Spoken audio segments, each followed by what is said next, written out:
So yesterday we made a video talking about the Detroit Red Wings and their contract situation. How they have some RFAs that need deals and how one Lucas Raymond's camp could be using the Tim Stützle contract as a current comparable.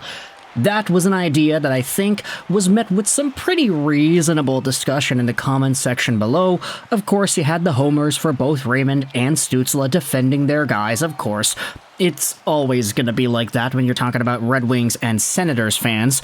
But in this video, what I wanted to do was go over to the other big-name RFA who needs a deal. Now again, if he signs by the time this video is uploaded on YouTube, then I look like a fool. But as of right now, when I'm speaking into this microphone, he doesn't have a contract, so I feel comfortable going out there and making this video. And of course, we're talking about Moritz Seider. He is the other big guy. Jonathan Berggren's on RFA too, but he's not the same star power kind of talent as Seider is.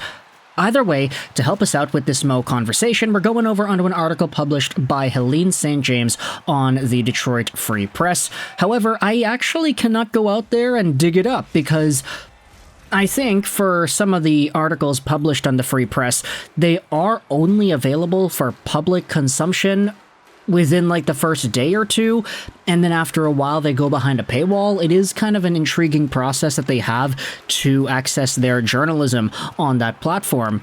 So while I don't have the direct link or even the title of the article as to what Helene St. James wrote about, there is an article on ProHockeyRumors.com that goes out there and summarizes the Helene St. James piece. Take a look at this. It was published yesterday by Brian LaRose. Snapshots for Red Wings, Broberg, and the Islanders. We'll take a look at the first paragraph because it highlights what Helene St. James writes about in regards to Seider. As the Red Wings work through the process of signing their top two RFAs in defenseman Seider and Raymond, Helene St. James of the Detroit Free Press suggests that their preference is to keep the cap hit for both players below Dylan Larkin's $8.7 million price tag. Okay, that's not all too surprising, but let's continue. With the price tag for top blue liners coming off their ELCs going up relatively quickly, Seider has some comparables past the $8 million mark like Ottawa's Jake Sanderson and Buffalo's Owen Power, so it wouldn't be surprising to see his cost come in relatively close to Larkin's. Raymond, meanwhile, might be using Ottawa's Tim Stützle as a possible comparable, which could result in his cost coming close to the captain's as well. Now, if you know how ProHockeyRumors.com works, what they like to do is they take some of the thoughts and ideas presented in the articles that they recap and just rewrite it in a more simpler form on their own website. So I have no doubt that if you go over to the Helene St. James article in Detroit Free Press, you'll find pretty much the same sentiment, just kind of expanded upon more than what is written about on the Pro Hockey Rumors article. Don't let that headline or the title deter you, that's just kind of the idea tossed out here. So, if you wanted to go out there and talk about ELC defensemen who have been given big bucks right away, those two examples are pretty good. Jake Sanderson's making $8.05 million a year to the end of 2032, and you have Owen Power, who has himself a beefy contract as well, $8.35 million a year till 2031. Now, are either of these two guys really worth it? That's a debate that you could have for another day, considering the fact that Sanderson has had two 30-point seasons and Owen Power has, guess what, two 30-point seasons. Both of these guys are in the exact same territory point production-wise, but the fact that Sanderson is 22 years old and Owen Power is 21, almost 22 as well, he's turning 22 in November, it puts them in that territory where it's like, yeah, these guys are big, these guys are offensively capable, these guys are going to get better, so the Sabres and the Senators wanted to lock these two guys up long-term to $8+ million deals. Is Mo Seider going to use that as a comparable to indicate where he is going to get his next contract? Now, as we had talked about yesterday, it's very common for Steve Yzerman to not even think about going long-term with these guys coming off of their ELCs. All of the Tampa Bay guys signed bridge deals after their ELCs had expired, and Steve Yzerman ended up setting these guys up pretty well when they came off of those bridge deals and then signed their long-term contracts afterwards. This trend of signing your ELC guys to 8-year beefy deals, making dollar amounts that are a lot more advanced than what they're presenting on the ice right now, but that will be seen as a steal once they hit their peaks, This is a trend that has sort of started to come back. Ever since the Austin Matthewses and the Mitch Marners went out there and started taking advantage of the bridge deal, you saw a slow kind of pattern where NHL players and young guys would exhibit that bridge contract to the best of their earning potential's ability. But now we're seeing a return to form. Guys are coming into the league better, guys are looking to projecting better in the long term, and NHL teams want to take advantage of that.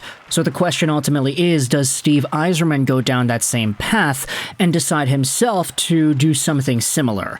Do the Wings give Seider an $8-point-something million deal? When it comes to Raymond and the Stützle comparison, again, we had talked about that yesterday. Jimmy Stu, I think, is a better player than Raymond, so I don't necessarily think the contract comparison is fair here. I mean, Stützle had a 90-point season just a year ago, before everybody in the Ottawa Senators declined. Raymond is still yet to hit that, so I do think that there's more negotiating power when saying that Raymond is closer to a guy like Seth Jarvis than Jimmy Stu. But for Mo Seider, he has been better than both Power and Sanderson in the 2 seasons he has had, or 3 seasons, I guess you could say instead, in the NHL. He's outproduced both of them, and he is only, 1 year older.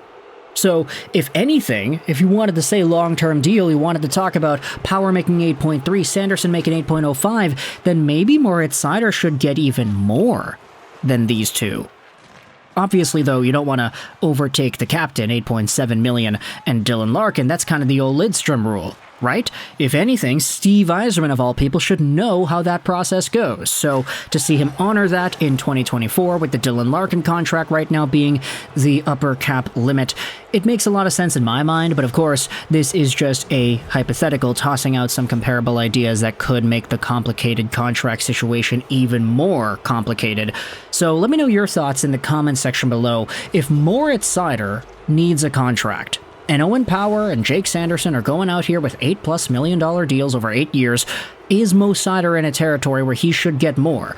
Do you think it's possible that he gets more, considering it's Steve Yzerman that he'll be negotiating with?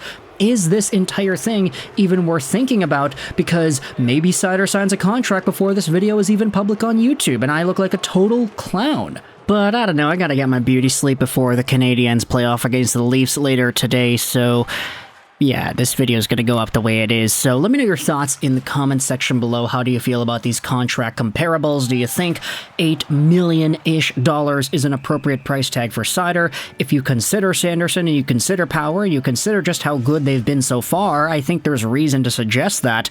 But you know, I will say that I do think Power has a higher ceiling than Seider. Sanderson's, I feel like it's about the same. So if you wanted to project long-term, I guess you could say maybe Power has a bit of an edge, but still, it all depends on your own personal preference, right? So thoughts in the comment section below. Wings fans, try not to get too pissed off in this video. Same thing for the Sens and the Sabres fans. Funny how it's always Senators and Red Wings, right? They always seem to link in more ways than one. But thoughts in the comment section either way. I hope you enjoyed this video. And bye.